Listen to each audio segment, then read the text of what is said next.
Hello friends, എല്ലാവർക്കും കാര്യത്തെ കിളിക്കൂടിന്റെ നാളത്തെ എപ്പിസോഡ് റിവ്യൂയിലേക്ക് സ്വാഗതം. ഈ റിവ്യൂ നിങ്ങൾക്ക് ഇഷ്ടമായെങ്കിൽ ലൈക്ക് ചെയ്തും സബ്സ്ക്രൈബ് ചെയ്തും സപ്പോർട്ട് ചെയ്യണേ. കിളിക്കൂട്ടിലേക്ക് വന്ന പോലീസുകാരൻ ചോദിക്കുന്നു, എന്താ ഇവിടെ പ്രശ്നം? അപ്പൊ കൗൺസിലർ പറയുകയാണ്, ഈ ഫാമിലി ഒരു തല്ലിപ്പൊളി ഫാമിലിയാണ് സാറേ. കവലയിൽ വെച്ചിതാ ഈ ചെറുക്കനെ തല്ലി ചതച്ചു. എന്താ കാര്യമെന്ന് ചോദിക്കാൻ വന്നപ്പോൾ എന്റെ മെക്കിട്ട് കയറുക. ചന്ദ്രൻ പറയുന്നു, കുഴിമന്തി കൗൺസിലർ എന്ന് വിളിച്ച് ഈ ബാബു സാറിനെ നാണം കെടുത്തി സാറേ. അപ്പൊ കൗൺസിലർ പറയുകയാണ്, ഒത്തുതീർപ്പാക്കാൻ വന്നപ്പോൾ ഇവരുടെ ഹുങ്കു കൂടി സഹിക്കണമെന്നായി. ജയിലിൽ പോയാലേ ഇവരൊക്കെ പഠിക്കൂ. ഇത് കേട്ട് നീതുവിന്റെ അമ്മ സീത പറയുന്നു, അതെ, അത് ആദ്യം ചെയ്യണം സാർ. പോലീസുകാരൻ ചോദിക്കുന്നു, നിങ്ങളുടെ കുടുംബത്തിൽ എപ്പോഴും പ്രശ്നങ്ങളാണല്ലോ, ഇപ്പൊ എന്തിനാ ഈ പയ്യനെ അടിച്ചത്? ഇത് കേട്ട് നിധി പുറത്തേക്ക് പോകാനായി തുടങ്ങുമ്പോൾ തടഞ്ഞോണ്ട് നികേഷ് പറയുകയാണ്, ഏട്ടത്തി ആവശ്യമില്ലാതെ ഏട്ടത്തി അങ്ങോട്ടേക്ക് പോകണ്ട, ഇവിടെ തന്നെ നിക്ക്. അപ്പൊ സീത പറയുകയാണ്, എന്താ സാറേ ഇങ്ങനെ ചോദിക്കുന്നത്? ഇവരെല്ലാവരും കൂടി ചേർന്ന് എന്റെ മോനെ എങ്ങനെയാ തല്ലിയേക്കുന്നേ നോക്കിയേ. ഇതേ നോക്ക് സാറേ എങ്ങനെ അടിച്ചെന്നു. അങ്ങനെ അഖിലിന്റെ ശരീരത്തിലെ മുറിവ് കാണിക്കുകയാണ് സീത. ഇവരെ എല്ലാവരെയും അറസ്റ്റ് ചെയ്ത് അകത്താക്ക്. അപ്പൊ പോലീസുകാരൻ പറയുന്നു, സംസാരിക്കുകയല്ലേ, ചോദ്യം ചെയ്ത് കഴിയട്ടെ.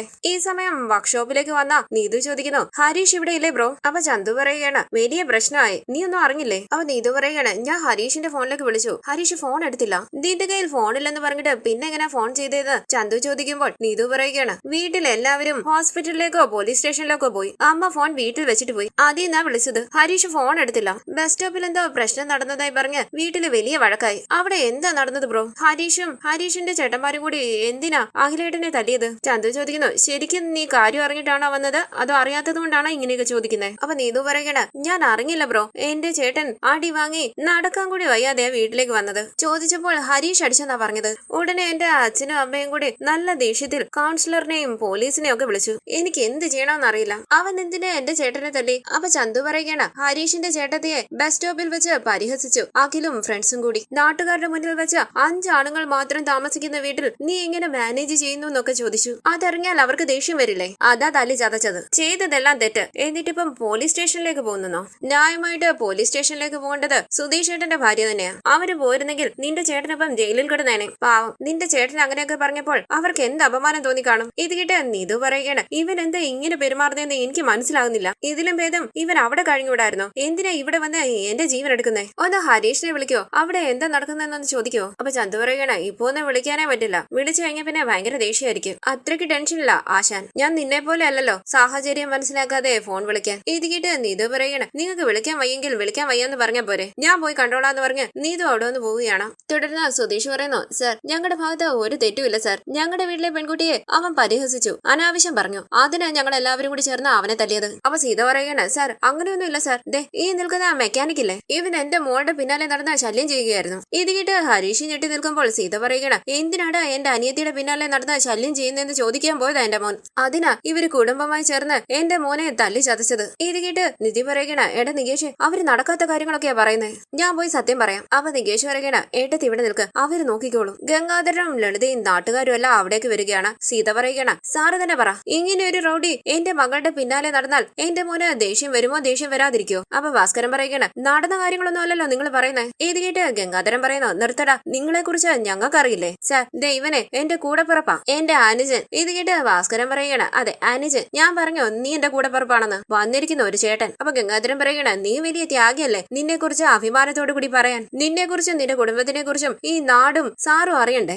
അതിനുവേണ്ടിയാ ഞാൻ സംസാരിക്കുന്നത്. ദേ നോക്ക് സാർ, ഇവനും ഇവന്റെ കുടുംബവും ഈ നാട്ടിൽ ജീവിച്ചാൽ ഞങ്ങൾക്കും ഈ നാടിനും സമാധാനം ഉണ്ടാകില്ല. ഇവന്റെ മക്കൾ എന്തു പറഞ്ഞാലും കൈ ഉയർത്തിക്കൊണ്ടുവരും. വെട്ട് കുത്ത് റൗഡികളാ ഇവന്മാരെല്ലാം. എന്നെ ഇവൻ തല്ലിയെന്ന് പറഞ്ഞ് ഞാൻ സാറിന്റെ അടുത്ത് ഒരു തവണ കംപ്ലൈന്റ് തന്നായിരുന്നല്ലോ, അതേപോലെ പലരെ ഇവർ അടിച്ചിട്ടുണ്ട്. പക്ഷെ അവരാരും കംപ്ലൈന്റ് തരില്ല. എന്തുകൊണ്ടാണെന്നറിയോ? തിരിച്ചുപോയി അടിക്കും. അതുകൊണ്ടാണ് ഞാൻ പറയുന്നത്, ഇവരെ എല്ലാവരെയും അകത്താക്കണം സർ, അപ്പോഴേ ഈ നാടും ഞാനും സന്തോഷമായിട്ടിരിക്കും. എന്താ എല്ലാവരും മിണ്ടാൻ നിൽക്കുന്ന, പറയങ്ങോട്ട്. അതിലൊരാൾ പറയുന്നു, സർ ഇയാള് വലിയ പ്രശ്നക്കാരനാ, കുടിച്ചിട്ട് വഴിയെ പോകുന്നവരോടൊക്കെ വഴക്കുണ്ടാക്കും, ഇയാളുടെ മക്കളും അങ്ങനെ തന്നെ ആയിരിക്കുമല്ലോ. ഒരു ചേച്ചി പറയണ, അതെ സർ, ദേ ഈ നിൽക്കുന്ന സുധീഷിനോട് നിന്റെ ഭാര്യ വീട്ടിലേക്ക് വന്നോന്ന് ചോദിച്ചതിന് എന്നോട് വളരെ മോശമായ സംസാരിച്ചേ. അപ്പൊ ലളിത പറയണ, കേട്ടില്ല സാറേ, ഈ നാട്ടുകാരോടൊക്കെ ചോദിച്ചാൽ ഓരോരുത്തരും ഈ കുടുംബത്തെ കുറിച്ച് കംപ്ലൈന്റ് പറയും. ഈ നാട്ടിലുള്ളവർ സമാധാനമായിട്ട് കഴിയണമെങ്കിൽ ഈ കുടുംബത്തിലുള്ള എല്ലാത്തിനെയും അകത്താക്കണം. ഇത് കേട്ട് വളരെ ദേഷ്യത്തോടു കൂടി നിധി പുറത്തേക്ക് പോകുമ്പോൾ ഏട്ടത്തി വിളിച്ച് പിന്നാലെ വരികയാണ് നികേഷ്. സുഭാഷ് ചോദിക്കുന്നു, മോളെ നിധി, നീ എന്തിനാ ഇപ്പൊ ഇങ്ങോട്ട് വന്നത്, അകത്ത് പോ. അപ്പൊ നിധി പറയണ, സുഭാഷ് ഏട്ടാ, ഞാൻ കാരണമല്ലേ ഈ പ്രശ്നങ്ങളെല്ലാം, ഞാൻ സംസാരിക്കാം. സർ ഞാൻ സുധീഷിന്റെ ഭാര്യ,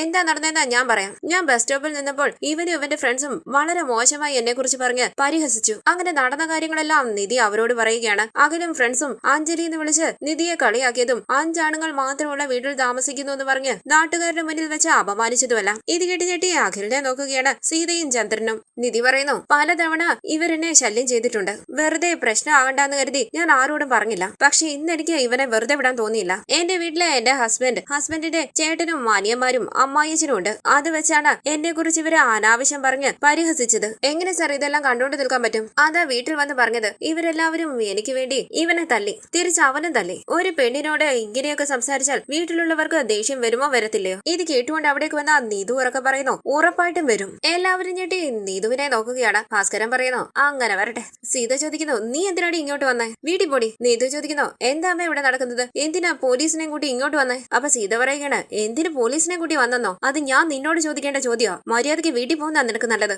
പോലീസ് ഓഫീസർ ചോദിക്കുന്നു, കുട്ടി ആരാ? അപ്പൊ നീതു പറയുകയാണ്, സർ എന്റെ പേര് നീതു, ഇവരുടെ മകളാ. ഹരീഷിന്റെ ഭാഗത്തോ ഹരീഷിന്റെ കുടുംബത്തിന്റെ ഭാഗത്തോ ഒരു തെറ്റുമില്ല. ഇവരെല്ലാവരും വളരെ നല്ലവരാ. ഇത് കേട്ട് ഹരീഷും സുഭാഷും നികേഷും സുധീഷും എല്ലാം സന്തോഷത്തോടു കൂടി നിൽക്കുകയാണ്. നീതു പറയുന്നു, എന്റെ അമ്മ എന്ത് പറഞ്ഞു കംപ്ലൈന്റ് ചെയ്താലും അതെല്ലാം സത്യമായിരിക്കില്ല സർ. ഇത് കേട്ട് ഭാസ്കരൻ പറയുകയാണ്, കേട്ടല്ലോ എല്ലാരും. പോലീസ് ഓഫീസർ പറയുന്നു, നീതു ഇയാള് കുട്ടിയെ ശല്യം ചെയ്തതായും അത് ചോദിക്കാൻ വന്ന നിന്റെ ചേട്ടനെ ഇവരെല്ലാവരും കൂടി ചേർന്ന് അടിച്ചതായി കുട്ടിയുടെ അച്ഛനും അമ്മയും കംപ്ലൈന്റ് തന്നപ്പോൾ ഇപ്പൊ കുട്ടി എന്താ ഇങ്ങനെ പറയുന്നേ? ഇത് കേട്ട് എല്ലാവരെയും ഒന്ന് നോക്കിയിട്ട് നീതു പറയുകയാണ്, എന്നെ ആരും ശല്യം ചെയ്തിട്ടില്ല സർ. ദേ ഈ നിൽക്കുന്ന ഹരീഷിനെ എനിക്ക് ഒരുപാട് ഇഷ്ടമാണ്. ഞാൻ ഹരീഷിനെ പ്രണയിക്കുന്നു. അത് ഇവർക്ക് ആർക്കും ഇഷ്ടമല്ല. അതാ ഇങ്ങനെ കള്ളക്കേസൊക്കെ കൊടുത്തത്.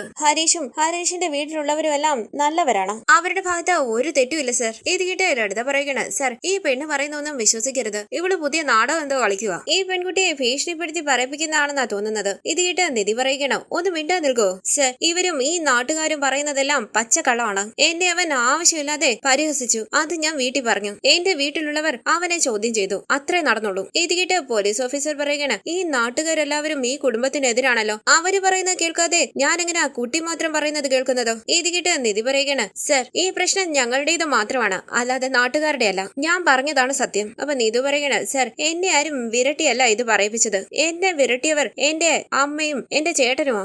അവരെത്ര പറഞ്ഞിട്ടും ഞാൻ കേട്ടില്ല. അടുത്തത് എന്ത് ചെയ്യണമെന്നറിയാതെ നിധി ചേച്ചിയെ പരിഹസിച്ചതാ. ആരാണെങ്കിലും ഇങ്ങനെയൊക്കെ കേട്ടാൽ ദേഷ്യം വന്ന് അടിക്കുകയല്ലേ ചെയ്യൂ. ഇവനൊക്കെ അടി വാങ്ങണം. ഇനി 4 എണ്ണം കൂടി കൊടുക്കണം. ഇത് കേട്ട് പോലീസ് ഓഫീസർ പറയുകയാണ്, എന്താ ഇത്? നിങ്ങളുടെ മകള് ഇങ്ങനെ പറയുന്നു, നിങ്ങള് മറ്റൊരു രീതിയിൽ പറയുന്നു. അപ്പൊ സീത പറയുകയാണ്, സർ ഇവൾ ആരെയോ പേടിച്ച് പറയുകയാണ്. മിണ്ടാ നിൽക്കടി. അങ്ങനെ സീത നീതുവിന്റെ കയ്യിലേക്ക് പിടിക്കുമ്പോൾ കൈ തട്ടി മാറ്റിക്കൊണ്ട് നീതു പറയുന്നു, വിടമേ. സർ ഞാൻ ആരെയും പേടിച്ചല്ല പറയുന്നത്. ഞാൻ പറഞ്ഞത് സത്യമാണ്. എനിക്ക് ഹരീഷിനെ ഇഷ്ടമാണ്. അത് ഇവർക്ക് ഇഷ്ടമല്ല. ഞാൻ ഹരീഷിനെ കാണരുത് സംസാരിക്കരുതെന്ന് പറഞ്ഞു. ഞാൻ കേട്ടില്ല. ആ ദേഷ്യത്തിലാ എന്റെ ചേട്ടൻ ചേച്ചിയെ കുറിച്ച് അനാവശ്യം പറഞ്ഞത്. ഇതാ സർ നടന്നത്. ലളിതപതിയെ ഗംഗാധരനോട് പറയുന്നു, ആരാ ചേട്ടാ ഇവൾ? ഈ കുടുംബത്തിനെ സപ്പോർട്ട് ചെയ്യുന്നു. അപ്പൊ ഗംഗാധരൻ പറയുകയാണ്, ആ മെക്കാനിക്കില്ലേ അവൻ ഇവളെ വിരട്ടി പറയിപ്പിക്കുന്നാ തോന്നുന്നേ. ഇല്ലെങ്കിൽ ഇങ്ങനെ ഒരു കുടുംബത്തെ ആരെങ്കിലും സപ്പോർട്ട് ചെയ്യോ? അപ്പൊ ലളിത പറയുകയാണ്, ഇപ്പോഴാ സുനന്ദയും അശ്വിനും വീട്ടിലേക്ക് വന്നത്. അശ്വിൻ ഇത് കണ്ടാൽ എന്ത് വിചാരിക്കും? അപ്പൊ ഗംഗാധരൻ പറയുകയാണ്, അശ്വിൻ ഇങ്ങോട്ടേക്കൊന്നും വരില്ല. എവിടെയോ പോയിരിക്കുക. നീ ഇപ്പം വീട്ടിലേക്ക് പോകും. സുനന്ദ എവിടെ തനിച്ചല്ലേ ഉള്ളൂ. അപ്പൊ ലളിത പറയുകയാണ്, ചേട്ടാ ഇവരെല്ലാവരും ഇന്ന് ജയിലിൽ കയറണം. വെറുതെ വിടരുത്.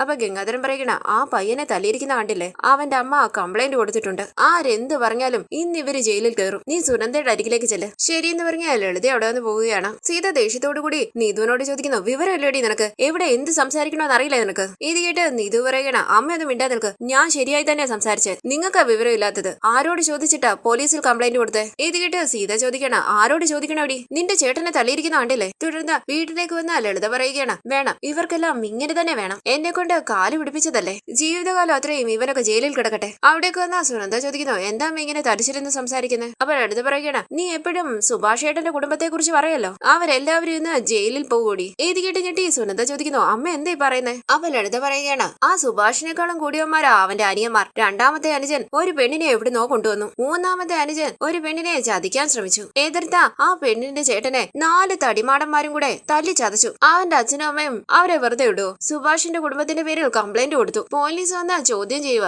ഇപ്പൊ അവന്മാരെ എല്ലാത്തിനെയും അവര് കൊണ്ടുപോകും. ഇത് കേട്ട് ടെൻഷനോട് കൂടി സുനന്ദ പറയുകയാണ്, എന്താ അമ്മ ഇങ്ങനെ പറയുന്നത്? ഈ ഒരു സുഭാഷേട്ടൻ. അങ്ങനെ സുനന്ദ അവിടെ വന്ന് പോകാനായി തുടങ്ങുമ്പോൾ ലളിത പറയുകയാണ്, നിക്കടി അവിടെ, നീ എവിടെ പോവാടി? അപ്പൊ സുനന്ദ പറയുകയാണ്, പോലീസ് വന്ന് ചോദ്യം ചെയ്യുകയാണെന്നല്ലേ അമ്മ പറഞ്ഞത്. എന്താ ഏതാന്ന് ഒന്ന് അറിയണ്ടേ? ഇത് കേട്ട് ലളിത പറയുകയാണ്, ഒറ്റ ഒരെണ്ണം അങ്ങ് തന്നാലുണ്ടല്ലോ. പോലീസ് അവിടെ ചോദ്യം ചെയ്യുന്നതിന്റെ നിനക്ക് ഇവിടെ വേദനിക്കുന്നുണ്ടോ? അവരെങ്ങനെയായാലും നിനക്ക് എന്താടി? നോക്ക്, നിന്റെ കല്യാണം കഴിഞ്ഞതാ. ഇപ്പോഴും നീ എന്തിനാ ആ കുടുംബത്തിനെ സപ്പോർട്ട് ചെയ്യുന്നേ?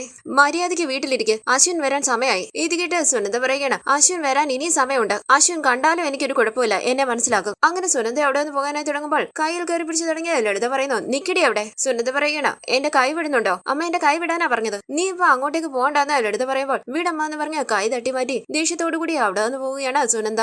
നിക്കടി എന്ന് പറഞ്ഞ പിന്നാലെ ഓടി വരികയാണ് ലളിത. തുടർന്ന് ചന്ദ്രൻ പറയുന്നു സർ എന്റെ മോളോട് എന്തൊക്കെയോ പറഞ്ഞ് ഇവന്മാര് പേടിപ്പിച്ച് വെച്ചിരിക്കുക. അതുകൊണ്ടാ ഇവൾ ഇങ്ങനെയൊക്കെ പറയുന്നത്. സാറ് കണ്ടില്ലേ എന്റെ മോനെ ഇവര് തല്ലി ചതച്ചത്. ഞാൻ എന്തിനാ കള്ളം പറയുന്നത്? എടാ അഖിലെ പറയടാ. അപ്പോൾ അഖിൽ പറയുകയാണ് സർ ഇവരെല്ലാവരും ഫ്രോഡുകളാ. എന്നെ തല്ലി ചതച്ചത് പോരാഞ്ഞ് എന്റെ അനുജത്തിയെ ഭീഷണിപ്പെടുത്തി ഇങ്ങനെയൊക്കെ പറയിപ്പിക്കുക. അപ്പൊ നീതു പറയുന്നു സർ ആരെങ്കിലും പറഞ്ഞിട്ടോ വിരട്ടിയിട്ടോ ഒന്നുമല്ല ഞാൻ ഇങ്ങനെയൊക്കെ പറയുന്നത് സർ. ഞാൻ പറയുന്നത് സത്യമാ. ഈ കാര്യത്തില് എന്റെ ചേട്ടന്റെ ഭാഗത്ത് തന്നെ തെറ്റ്. തല്ലുകൊണ്ട് നിൽക്കുന്നത് കൊണ്ട് ഇവൻ ചെയ്തത് ശരിയാകൂ. അപ്പൊ ഗംഗാധരൻ പറയുകയാണ് സർ ഈ പെണ്ണ് ഏതോ നാടകം കളിക്കുക. ഈ കുടുംബം ഒരു റൗഡികളുടെ കുടുംബമാ. ഇവര് കാരണം ആർക്കും ഒരു സമാധാനവും ഇല്ല.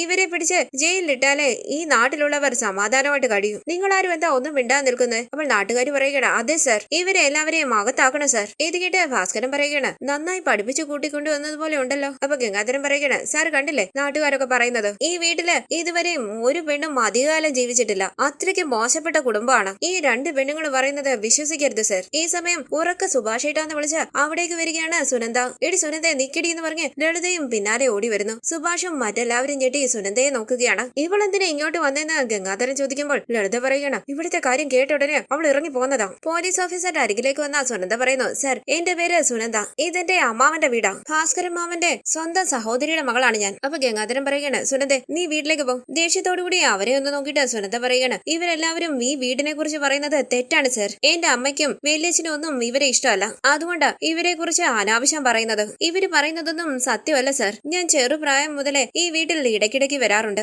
എന്നെ ആരും ഒന്നും പറഞ്ഞിട്ടില്ല. ഞാൻ ഈ വീട്ടിലേക്ക് വരുമ്പോൾ എന്ത് സ്നേഹത്തോടുകൂടി ഇവരെന്നോട് പെരുമാറിയെന്നറിയോ? ഇവരെല്ലാവരും നല്ലവരാ. എന്റെ അച്ഛനും അമ്മയും വലിയച്ഛനും എല്ലാം ഇവരെ എല്ലാവരെയും ഈ നാട്ടുകാരുടെ മുന്നിലിട്ട് നാണം കെടുത്താൻ ശ്രമിച്ചിട്ടുണ്ട്. അങ്ങനെയൊക്കെ ആയിട്ടും ഇവരാരും ആ ദേഷ്യം എന്നോട് കാണിച്ചിട്ടില്ല. എന്നോട് അത്ര സ്നേഹത്തോടുകൂടിയാണ് പെരുമാറിയിട്ടുള്ളത് സർ. ഞാൻ പറയുന്നു ഇവര് 4 പേരും നല്ലവരാണ്. ഇവരുടെ പേരിൽ ഒരാൾ കംപ്ലൈന്റ് തന്നിട്ടുണ്ടെങ്കിൽ ഉറപ്പായിട്ടും അവരാണ് തെറ്റ് ചെയ്തതെന്നർത്ഥം. എന്റെ വലിയച്ഛനും അമ്മയ്ക്കും ഈ വീടിന്മേൽ ഒരു കണ്ണുണ്ട്. എന്റെ മുത്തച്ഛൻ ഈ വീട് ഭാസ്കരമാവന് കൊടുത്തു. എങ്ങനെയെങ്കിലും ഈ വീട് സ്വന്തമാക്കാൻ വേണ്ടി ഇവരെ ഇവിടുന്ന് ഓടിക്കാൻ ശ്രമിക്കുകയാണ് ഇവർ. ഇത് കേട്ട് ദേഷ്യത്തോടുകൂടി സുനന്ദയെ നോക്കുകയാണ് ലളിതയും ഗംഗാധരനും. നിധി പറയുന്നു സർ ഈ വീട്ടിൽ ഒരു പെണ്ണും വാടില്ല എന്ന് പറഞ്ഞ് ഈ നാട്ടുകാരെല്ലാവരും ഈ കുടുംബത്തെ അപമാനിക്കുകയും ഇവിടെയുള്ളവരെ വേദനിപ്പിക്കുകയും ചെയ്യും. ഞാനൊരു പെണ്ണല്ലേ? ഞാൻ ഈ വീട്ടിലേക്ക് കല്യാണം കഴിഞ്ഞു വന്നിട്ട് എത്രയോ മാസങ്ങളായി. ഞാൻ ഇവിടെ വന്ന നാൾ മുതൽ ഇവരെല്ലാവരും എന്ത് സ്നേഹത്തോടുകൂടി എന്നോട് പെരുമാറുന്നത്. ഞാനിവിടെ സേഫ് ആയിട്ടും സെക്യൂർഡ് ആയിട്ടുമാണ് ജീവിക്കുന്നത്. ഒരു പെണ്ണിനോട് എങ്ങനെ പെരുമാറണമെന്ന് ഇവർക്ക് എല്ലാവർക്കും നന്നായിട്ട് അറിയാം. ഇത് കേട്ട് സീത പറയണ് നിർത്തടി നീ എവിടുന്നോ വന്നവളാ? നീ പറയുന്നതൊക്കെ ഞങ്ങൾ വിശ്വസിക്കണോ? അപ്പൊ നിധി പറയണ്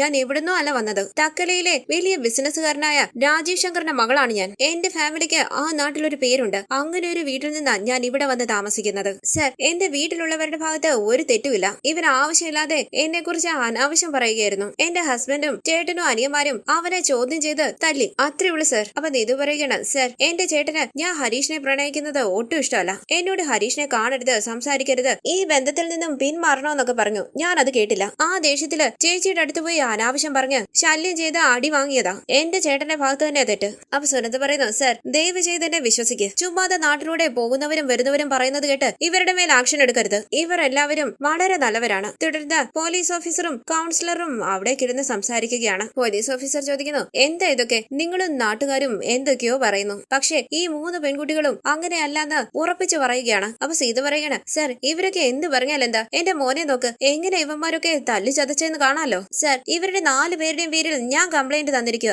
ഇവരെ പിടിച്ച് അകത്താക്കണം സർ. ഇത് കേട്ട് പോലീസ് ഓഫീസർ പറയണ നിങ്ങൾ ഇതുവരെ റിട്ടേൺ ആയിട്ടൊരു കംപ്ലൈന്റ് തന്നിട്ടില്ല. അപ്പോൾ സീത പറയുന്നു എന്ത് കംപ്ലൈന്റ് വേണമെങ്കിലും ഞാൻ തരാം. ആദ്യം ഇവരെ എല്ലാവരെയും പിടിച്ച് അകത്താക്കും. ഇത് കേട്ട് പോലീസ് ഓഫീസർ പറയണ ശരി നിങ്ങൾ റിട്ടേൺ കംപ്ലൈന്റ് തന്ന് ഞാൻ ഇവരുടെ മേൽ ആക്ഷൻ എടുത്തെന്ന് വിചാരിച്ചു. കേസ് കോർട്ടിലേക്ക് വരുമ്പോൾ നിങ്ങൾ മാത്രമല്ല നിങ്ങളുടെ മകളും വരണം. അവൾ നിങ്ങൾക്ക് അനുകൂലമായി സംസാരിക്കണം. സംസാരിക്കോ? ഇത് കേട്ട് സീത ചോദിക്കണ എന്റെ മോൾ എന്തോത്തിനാ സർ കോർട്ടിലേക്ക് വരുന്നത്? അപ്പൊ നീതു പറയണ ഞാൻ വരാം സർ. ഞാൻ വന്ന് പറയാം സർ. ഇവര് പറയുന്നതെല്ലാം കള്ളമാണ്. ഹരീഷിന്റെ ഭാഗത്തും ഹരീഷിന്റെ കുടുംബത്തിന്റെ ഭാഗത്തും ഒരു തെറ്റുമില്ല. എന്റെ അമ്മയും ചേട്ടനുമാണ് തെറ്റ് ചെയ്തവരെന്ന് ഞാൻ പറയാം സർ. ഇത് കേട്ട് ദേഷ്യത്തോടുകൂടി നീതുവിനെ തല്ലുകയാണ് സീത. ഇത് കണ്ട് ദേഷ്യത്തോടുകൂടി പോലീസ് ഓഫീസർ പറയുന്നു ഒന്ന് നിർത്തുന്നുണ്ടോ? നിർത്താനല്ലേ പറഞ്ഞത്. ഹരീഷും ദേഷ്യത്തോടുകൂടി സീതയെ നോക്കുകയാണ്. അപ്പൊ നീതു പറയുന്നു കണ്ടില്ലേ സർ സാറിന്റെ മുന്നിൽ വെച്ച് എന്നെ തല്ലുന്നത്. എന്റെ ചേട്ടൻ ഇങ്ങനെ തല്ലുകൊണ്ട് നിൽക്കുന്നത് കൊണ്ട് എന്നെ തല്ലാത്തത്. ഇല്ലെങ്കിൽ 2 പേരും കൂടി ചേർന്ന് എന്നെ തല്ലിയേനെ. ഇവര് തന്ന കേസാണോ സാർ എടുക്കാൻ പോകുന്നത്? അപ്പൊ നിധി പറയുന്നു സർ ഞാനൊരു റിട്ടേൺ കംപ്ലൈന്റ് തരാം. എന്നോട് ഇൻഡീസെന്റ് ആയി പെരുമാറിയെന്ന് പറഞ്ഞ് ഈ അഖിലിന്റെ പേരിലും അവന്റെ ഫ്രണ്ട്സിന്റെ പേരിലും കംപ്ലൈന്റ് തരാം. ഇത് കേട്ട് പുഞ്ചിരിച്ച മുഖത്തോട് മുഖം നോക്കുകയാണ് സുധീഷും നികേഷും ഹരീഷും സുഭാഷുമെല്ലാം. സീതയും അഖിലും എല്ലാം ഞെട്ടി നിൽക്കുന്നു. അപ്പൊ പോലീസ് ഓഫീസർ പറയുകയാണ്, ഇങ്ങനെ നിങ്ങൾ രണ്ടുപേരും മാറി മാറി കംപ്ലൈന്റ് തന്നാൽ ഞാൻ നിങ്ങൾ രണ്ടു കൂട്ടർക്കും എതിരെ FIR എഴുതി കോർട്ടിലേക്ക് കൂട്ടിക്കൊണ്ടുപോകും. നിങ്ങളുടെ മകനെ ഇവര് തല്ലിയതിനും ഈ പെൺകുട്ടിയെ നിങ്ങളുടെ മകൻ ശല്യം ചെയ്തതിനും അപമാനിച്ചതിനും FIR എഴുതണം. കേസ് കോർട്ടിലേക്ക് വന്നാൽ എല്ലാവരെയും വിളിച്ച് ചോദ്യം ചെയ്യും. അപ്പൊ നിങ്ങളുടെ മകളുടെ പ്രേമമൊക്കെ പുറത്തു വരും. ഇത് കിട്ടി ദേഷ്യത്തോടു കൂടി സീത നീതുവിനോട് ചോദിക്കുന്നു, ഇതിന്റെ ആവശ്യമുണ്ടോടി? പോലീസ് ഓഫീസർ പറയുന്നു, അതൊക്കെ ഓക്കെ ആണെങ്കിൽ പറ, ഞാൻ FIR ഇപ്പൊ തന്നെ ഫയൽ ചെയ്യാം. കൗൺസിലർ പറയുകയാണ്, സർ FIR എഴുതണം. എന്റെ ഏരിയയിലുള്ള പയ്യനെ തല്ലി ചതച്ച ദൈവന്മാര്, അത് തെറ്റല്ലേ? നിയമത്തിന്റെ മുന്നിൽ ഇവരെ കൊണ്ടുവരണം, ഇവർക്ക് ശിക്ഷ കിട്ടണം. ഇത് കേട്ട് ഭാസ്കരൻ പറയുകയാണ്, ഇവന് വട്ടാണ്, ഇവിടെ എന്താ നടക്കുന്നതെന്ന് പോലും മനസ്സിലായിട്ടില്ല, വീട്ടിലിരുന്ന് സംസാരിക്കുന്നത് പോലെയാ സംസാരിക്കുന്നത്. പോലീസ് ഓഫീസർ പറയുന്നു, എനിക്ക് പ്രശ്നമൊന്നുമില്ല, ഇവര് കംപ്ലൈന്റ് തന്നാൽ ഞാൻ കേസെടുക്കും. എന്താ നിങ്ങൾ റിട്ടേൺ കംപ്ലൈന്റ് തരുന്നുണ്ടോ? ഇത് കിട്ടി സീത ചന്ദ്രനെ നോക്കുമ്പോൾ വേണ്ടാന്ന് കണ്ടുകൊണ്ട് കാണിക്കുകയാണ് ചന്ദ്രൻ. കൗൺസിലർ ചോദിക്കുന്നു, എന്താ ഇങ്ങനെ മിണ്ടാ നിൽക്കുന്നത്? എന്നോട് ഫോണിൽ ആവേശത്തോടു കൂടിയാണല്ലോ സംസാരിച്ച്. ഇവര് പറയുന്നൊന്നും കേൾക്കണ്ട, നിങ്ങൾ കംപ്ലൈന്റ് കൊടുക്ക്. കുറഞ്ഞ പക്ഷം ഇവർക്ക് 5 വർഷമെങ്കിലും ശിക്ഷ കിട്ടും. അപ്പൊ നീതു പറയുന്നു, സർ ഈ കംപ്ലൈന്റ് എന്നെ വെച്ചല്ലേ? കോടതിയിൽ എന്നെ വിളിപ്പിച്ച് എന്താ നടന്നതെന്ന് ചോദിച്ചാൽ ഞാൻ ഹരീഷിന്റെ കുടുംബത്തിനെ സപ്പോർട്ട് ചെയ്ത് സംസാരിക്കും. നീ എന്താടി പറഞ്ഞെന്ന് സീത ചോദിക്കുമ്പോൾ കൗൺസിലർ പറയുകയാണ്, എന്താ ചന്ദ്ര ഇത്? നിന്റെ മകള് നിന്റെ കുടുംബത്തിനെതിരെയാണല്ലോ സംസാരിക്കുന്നത്. മോളെ, നിന്റെ ചേട്ടനെ